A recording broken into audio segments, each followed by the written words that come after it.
Hey, what's up, Foreclosure Fix family, and welcome to another episode of the Foreclosure Fix podcast, where our goal is to help 1 million homeowners successfully navigate foreclosure. I'm your host, DJ Olojo, and you have come to the best place online, on YouTube, on Apple, on Spotify, on every platform for help if you're facing foreclosure. Our goal is very, very simple, but it is difficult and challenging to achieve, and we need your help. So if you like the content, if you think the content's helpful, if you know someone facing foreclosure, please like, subscribe, and share our content with someone who you know it can help, or get them a copy of our book called The Foreclosure Fix, 12 Proven Steps to Beat the Bank, Escape Foreclosure, and Turn Your Property into a Profitable Asset. I am fired up about today's podcast episode because I have been getting questions from different individuals out there about a couple different things going on that obviously are top of mind for everybody. The first thing is, what presidential candidate, and I think on one side, we don't really know who the candidate is quite yet, is going to be better for homeowners in general, and then homeowners facing foreclosure specifically. And that is a future podcast episode that we are working on in the background. I want to kind of give you a teaser on it because I think it's very relevant for our time. And the big thing is that we are not endorsing any candidate. We don't lean one way, left, right, red, blue, independent, whatever. We want you to pick the candidate who best aligns with your beliefs and everything else, and do it in a way that is civil, in a way that upholds our democracy, in a way that is fair to all people. But we do have some insights coming up here in the future about exactly what presidential candidate may be better for real estate investors in general, based on their past, based on their policies, and which ones impact homeowners facing foreclosure the most. So please stay tuned. That episode will be coming out soon, but it's something that I'm excited about and something that you all can definitely look forward to. But on today's podcast, the reason why I am excited to talk with you and share with you insights are I am working on another presentation for a mastermind group that I'm in, and we're talking about the state of homeowners facing foreclosure right now. And so some of the information I'm sharing with you here is something that I have in the lab, and it's something that I am really, really kind of interested in, especially just the way homeowners in today's environment are acting as it pertains to their homes, as it pertains to their financial situation, and with all the pressures that they have going on. And so today we are specifically talking about the 4 types of homeowners who are facing foreclosure. So what I have done is that I have looked across the portfolio of clients we work with as it pertains to the lenders that we work with on the asset management side. And then I've also looked at my own personal portfolio as it pertains to the mortgage notes that we have.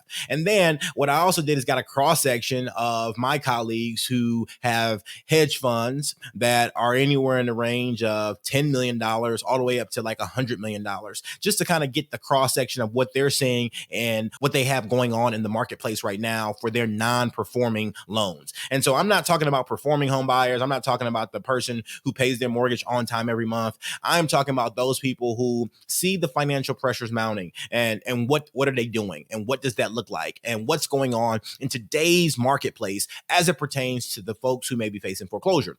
And what I have noticed from my research is that there are 4 types of people who are facing foreclosure right now. And when I say 4 types of people, I am not talking about the race or the class or the socioeconomic status. I am talking about the mindset of these individuals as it pertains to their foreclosure situation. And so again, this is all mindset. This has nothing to do with how much they make or anything like that. This is the mindset and the way they are viewing their foreclosure situation. And so the goal today is to explain these 4 mindsets, see where you fall if you're facing foreclosure, or if you have a client facing foreclosure or a family member facing foreclosure, and giving you strategies on exactly what to do if you are in one of these situations. What I will say is that 2 of these situations really cannot be helped. And I say that not trying to be negative, but I say that just because, when people are stuck in their ways, it's not too much you can do for them. And sometimes, as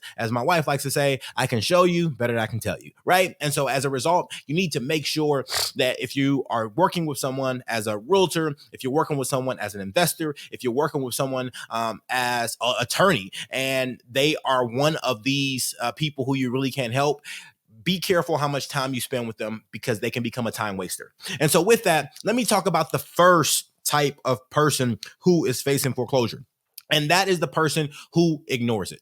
Yes, it's the person who we are trying to reach with this podcast. It's the person who we know is out there, who knows that the financial pressures are mounting, who knows that their situation is not going to change unless they do something, and they are ignoring it. They are overwhelmed. They are in that position of fear, of basic, of bliss. And when I say bliss, not good bliss, but dismal bliss of like, oh, I just can't take another piece of mail. And I get it. I was out of town for a little bit and I have mail piled up on my desk and I get it. I don't feel like opening it. I know there's some important things in there and I just, it's just one of those things that it can become overwhelming. And the person who just ignores it, because it's not just one bill, it's multiple bills. It's not just that, oh, I'm facing foreclosure. It's that, oh, my car may be getting repoed. Oh, my credit card bill is out of whack and I'm looking at how much interest I'm paying right now. Oh, by the way, my kid needs new shoes because we're going back to school soon. Oh, my kid wants to play the sport and the sport is a very expensive sport. I don't want to tell my kid no, but at the same time, like I don't really have the funds to do it. So at the end of the day, I get it. I know that it's easier to just put your head under the pillow and go to sleep. It's easier to act like this is not happening, or it's easier to say that, hey, this is going to be a 12-month process. And at month 9, I will figure out kind of what to do, how to get over the situation, what is the best option for me. But I'm telling you, that is not the approach you want to have. And so if you are out there and you're somebody who is ignoring your foreclosure situation, I'm going to be the first to tell you it does not go away. And I get it. You're thinking about, I'm just thinking about the stages of grief and what's going on and how do I move forward? I get it. We know the stages of grief, the denial, the anger, the bargaining, the depression, the acceptance. I get it. But I need you to get to the acceptance phase sooner. I don't want you to wait 9 months. I don't want you to wait 12 months. I don't want you to wait until somebody's knocking at your door saying, can I buy your house? Or better yet, I bought your house already. You need to get out, right? I don't want you to be in that position. So if you are the person who is ignoring the foreclosure situation, stop right now. Stop ignoring it. Take action. Take one step. Call and look up some free services. If you go to www.hud.gov, or you can call the FHA at 800-CALL-FHA. Yes, 800-CALL, CALL-FHA. These are all free foreclosure resources. You can check out theforeclosurefix.com for even more resources on there as well. I am telling you, you cannot just ignore it. So do not be one of the people who ignore your foreclosure situation. It is one of the worst things that you can do, and do not be one of those people. The second person who I see is the person who is too ashamed to ask for help, right? The person who is too ashamed to ask for help. If you are this person, I am here to tell you that you are not the only one. This year in the United States of America, the great United States of America, by June of this year, there were over 130,000 foreclosure filings. Again, do you hear me? 130,000 foreclosure filings just in the first 6 months of this year. And so if you're saying I'm the only one, well, there's 129,999 more people who are in your exact same situation. And those are the filings. These are the actual people who the bank said, okay, I am tired of playing games with you. I'm actually going to file the paperwork. There are another millions of people who are in that pre-foreclosure spot where they've missed payments, maybe missed 2, maybe missed 3, and the bank just hasn't gotten around to filing foreclosure on them. So you are definitely not alone. And don't ever think you're alone when you're facing foreclosure. There are so many people who have good intentions. There are so many people who are hardworking, who are dedicated, who are people out here doing great things, who are helping their families, who are the breadwinners, who are people who are just doing great things. And so I don't want you to think that because you are facing foreclosure, that it's a negative on your legacy or negative on what's going on in your life. But the reality of the situation is that you cannot be ashamed of it. If you're a dad and you're the one who was responsible for paying all the bills and making sure that the checkbook was balanced and you failed in your responsibility, I get it. That is a responsibility that you take seriously and one that you are maybe too proud to admit that you messed up. I get it. I understand it. But it's more important that you get the right help and fix the situation than trying to act like it's not going on. And so if you are someone who maybe is the mom and your job was to make sure that, the money came in and it was going to the right places, and maybe you didn't allocate it properly. And you're too ashamed to let your spouse know or your significant other know. Stop now. And if you're just the single person or the parent who doesn't have help or doesn't have a lot of support, and, it's hard to tell your kids that we're going to have to move. Those are difficult conversations, not conversations that I enjoy, not conversations that I want to be a part of. But at the end of the day, not asking for help leaves you with less options. And there are options for you if you're facing foreclosure. I'm here to tell you that. That's what this podcast is for. That's what this platform is for. There's options for you all day, every day. And so do not just stick your head in the sand. Do not be too ashamed to ask for help, because there are people, there are companies, there are solutions out there to help you. And again, if you want a free list of all resources that are free, please check us out at theforeclosurefix.com. The next person, and this is one of those people who you probably can't help. It is the person who says, F the bank. And what I mean by F the bank, and I know we are a PG-13, we're a family-friendly podcast, so I do apologize if you have little ones listening, but that means forget the bank. I'm not dealing with the bank, that the bank is not taking my house. And the picture I have of this person is the picture of somebody who is on their front house, yelling at people with the shotgun in their hand, saying, hey, you're not coming to take my house. That is the type of person who I have in my head when I think about this type of person who's facing foreclosure. They're saying, it doesn't matter what letters you send me. It doesn't matter what legal documents you send me. You're not taking my house, and there's nothing you can do about it. And I'm going down fighting, kicking, screaming. I am going down to the courthouse myself and telling the judge that you're not taking my house. I don't care if you can send the sheriff, you can send the police, you can send whoever you want. I'm not getting out. That type of person. And by the way, it's not that I'm just not getting out. I'm not paying either. And that's the reason why I'm in foreclosure. I don't care about what you say. Maybe they're saying I'm a sovereign citizen. I'm above the laws. I'm not an illegal U.S. American citizen. And so I do not have to worry about the laws of the land. I can just occupy the land. It's tons of different arguments that these people come up with. And there's tons of different things that they say to themselves and different Facebook groups and forums and online on the dark web or even the light web, I guess. At the end of the day, it does not matter. What matters is what the laws say and what happens when people don't pay their bills. It's that you end up in foreclosure. And what I can tell you is that sometimes these people cannot be helped. The only people who can help them is the judge when they sign the order and let the marshals or the sheriff escort them out the house. And so if you are working with someone like this who says, hey, I'm a sovereign citizen, or I'm above the law of the land, or I don't have to pay and there's no reason to pay, and they don't have a legitimate reason, they don't have a legitimate claim, where they have documentation showing the loan was released or whatever else may be the case. And they're just saying this based off conjecture or based off their assumption that they don't owe money anymore. Well, I would say don't waste your time. These people cannot be helped. I have interacted with them in the past, and the only way that I have seen them be able to move on to greener pastures is when the judge helps them, or the sheriff helps them, or the police help them, or, a third party who is affiliated with the government helps them move on. And so again, if you're dealing with someone like this, do not waste too much of your time, because they can definitely be time wasters.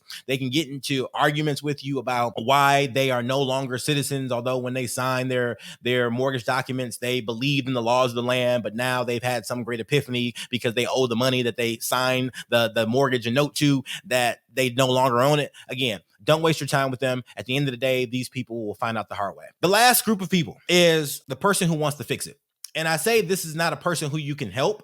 And I don't say that in a way that, oh, you can't help them, you shouldn't provide a service to them. But this person, the person who wants to fix it, the person who is dedicated to fix it, they don't need you to change their mindset.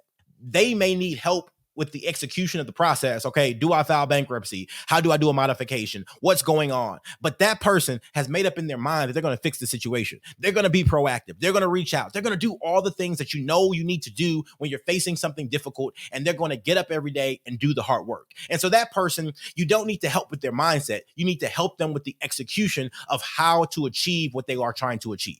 And so those are the four type of people: the person who ignores it, the person who is too ashamed to ask for help, the person who says F the bank, forget the bank, and the person who's dedicated to fixing it. And I'm telling you, the results for all four of these people are drastically different. The results of the person who says I can fix it, they start on the process ASAP. They do not wait, they do not delay, they do not pass go. They are on it. They are the ones calling over and over and over again, and they are bound to get a resolution. And what I can tell you from my experience with working with hundreds, if not thousands of different people facing foreclosure over my career, over the last years, is that the people who act, the people who do something, the people who don't wait to the last minute always, always, always get the best outcomes. And if you want the best outcomes for yourself and for your family, and you don't want to be ashamed, and you don't want to be a laughing stock, if that's the way you perceive yourself because you're in this financial situation, then you need to take action ASAP. You don't want to wait. You don't want to delay. You need to call your servicer. You need to ask for help, and you need to get the help you need in order to get to the other side of your foreclosure situation.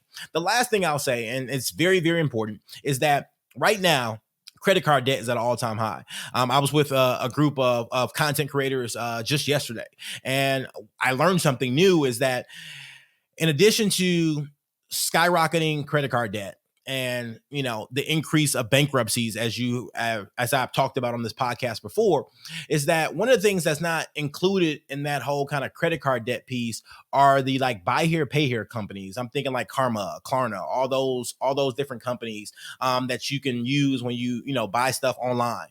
Those numbers are not included. And I know for a fact that there are tons of people who use those services who are happy to pay $2, for the next 30 years for a shirt that, they've outgrown and that they use once and wash and it's in the garbage and things like that. And so as a result, those numbers are not in the data to show the increase. And so the increase we see of credit card debt, in my opinion, is actually significantly greater because of the fact that those buy here, pay here type of companies are not included in the data that is being presented on a whole. And so when you think about the mounting factors as a homeowner, when you think about everything going on, this is the time that you need to kind of make some hard decisions about what to do, how to do it, the best way to do it, and how you move forward effectively and efficiently to avoid foreclosure, to handle your foreclosure and get on the other side, to change your financial future. And I'm here to help you. I'm going to keep giving you great content in order to get you to the other side. And our community is all for those folks who say, I want to help the people who are facing foreclosure. And so with that, those are your four types of people right now that we see in our ecosystem who are facing foreclosure. That's the mindset they have. That's the challenges they're going through. And at the end of the day, you want to be the person who says, I am going to help fix my situation. I'm not going to do it by myself. I'm going to get the right help I need, but my mindset is there. And I'm going to help myself, help my family get to the other side. With that, that brings me to my favorite part of the podcast, which is our bow tie round. It's where you, our listeners, get to tie one on with your host, DJ Olojo. The B in bow tie stands for your best advice for somebody facing foreclosure. The O stands for one thing you're grateful for. And the W stands for your wildest or most interesting foreclosure-related story. The B in bow tie round today stands for my best advice for somebody facing foreclosure. And the best advice is to get your head out the sand. If you are somebody who's facing foreclosure and you know that it's coming down the pipeline, even if you're in pre-foreclosure, they haven't filed the paperwork, but you've missed a couple different payments on your mortgage, the best thing you can do is reach out to your loan servicer, give them a call and say, hey, I'm going to be late. This is why. Can I get a deferment? Can I figure out a payment plan? Is there a way I can repay this over time? In another 4 or 5 months, tax season's going to be here. I'm going to get a big old refund. Can I pay it then? I'm going to get a bonus at the end of the year for my job. Can I do something? Come up with a solution. Don't just come with problems, come with solutions. It's very, very important. So my best advice is don't be someone who just sticks your head in the sand. There is no shame in going through hard times. Everybody goes through them, and you are no different. And one thing I'm grateful for, I am grateful for the Fincon community. Yes, I got a chance to meet up with some other content creators yesterday, had a great time, met some great people. Shout out to all the folks I met.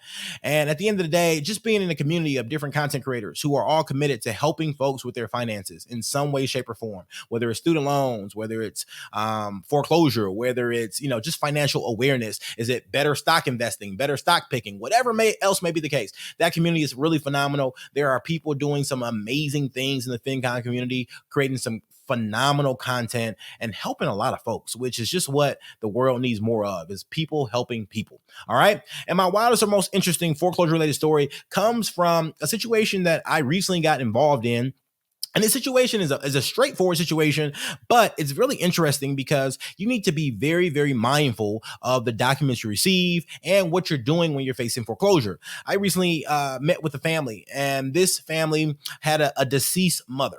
And so the deceased mother owned the house by herself, and she had what is called a reverse mortgage. If you think about a normal mortgage, that's like a forward mortgage. Basically, you get a loan for a certain amount and you pay on that amount for the next 20, 30, 40 years. And when it's paid off, you own the house. A reverse mortgage is actually different. They're saying, hey, we're going to give you some money up front based on the value of your house, and then you don't have to pay us anything. But that mortgage is going to keep accruing and accruing and accruing and accruing and accruing until you pass away. And then your family has to decide either they're going to sell the house or pay off the mortgage, whichever one. And so in this scenario, the family has decided to sell the house, but they received a payoff on the property. And the payoff on the property was $195,000. And they have an offer in their hand for about $212,000 or so for somebody to purchase the property.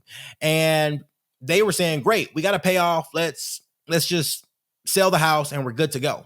But somehow, some way, they were talking with the representative at the servicer, and the servicer said they needed to do a short sale. And they were just perplexed. They were like, why do we need to do a short sale on the property if the payoff is 195 and we have an offer for 212, and the purchase is going to clear out all the existing debt? Anyway, they got bad advice from somebody from the servicer. So this is not an external party. This is not a third party. This was somebody from the servicer who said, hey, you need to do a short sale on the property. And so for a couple weeks, they started going down a path of doing a short sale. Again, they didn't know what was going on. They were just listening to the servicer and just going down that path. And so when they got in contact with me, I said, what you're saying is not making sense. A short sale only happens when the property can't satisfy the existing liens and encumbrances on the property. And this property doesn't have any secondary liens like tax liens or other encumbrances or a second mortgage. All it has is the first mortgage, the first mortgage, which is a reverse mortgage that is on the property. And so as a result, we worked through that situation, and now they have received good information, and now they're on the path to selling the house, in mid-August with just a traditional sale. The family, the estate of the deceased party is going to get like $20,000, and everything is all good and all clear. But what this story illustrates is the importance of, one, getting good information and understanding the process of selling and buying a house, having good parties, real estate agents, real estate brokers, real estate attorneys involved in the process to make sure that the things are going the right way, and just making sure that you have a full understanding and grasp on what to do when you're selling a house or if you're in foreclosure. Like, you need to know all the liens and encumbrances, because I've seen the opposite happen where someone thought they were going to do a traditional sale and they look up and there are too many liens or encumbrances on the property. So it's so important that you know what different things are attached to your property from a legal perspective. All right. With that ends another podcast. And I'm so excited for you all tuning in. I'm excited for you all listening. I'm excited for you all being a part of the Foreclosure Fix family. And whether you are listening for the first time or the 100th time or the 1,000th time, you are a part of the family. I appreciate you. Thank you so much. And if you like the content that we are producing, do me a favor. Go ahead and leave us a 5-star review on all the platforms. It definitely helps the algorithm. And check out a copy of our book, The Foreclosure Fix. It is a great book. It is a book designed to help real estate professionals, homeowners facing foreclosure, real estate investors, and all those who may interact with foreclosure in some way, shape, or form. It is a really good guide, and I hope that you all are receiving a lot of benefit and a lot of value from it. Hey, as always, I appreciate you for listening. Thank you so much. God bless you, and I will see you soon. The views and opinions on this podcast are for informational purposes only and should not be construed as legal advice. If you have a specific legal question, we highly recommend you contact a qualified legal professional.